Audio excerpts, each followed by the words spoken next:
Hey guys, welcome back to Phone Tricks.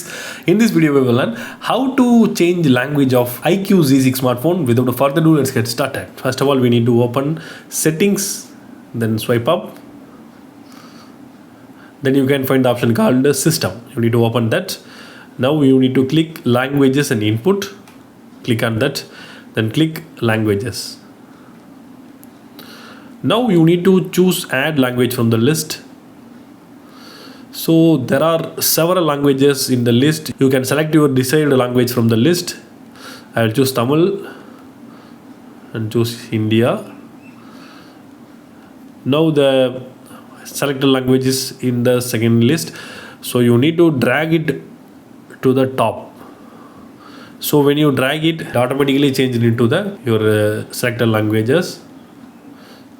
Now you can check. The phone changed into the Tamil language. So again, if you want to change it to English, so you need to drag this to top. So that's all guys. I hope this video is very useful to you. If you like this video, hit thumbs up and do subscribe our channel for more interesting phone videos. Thank you.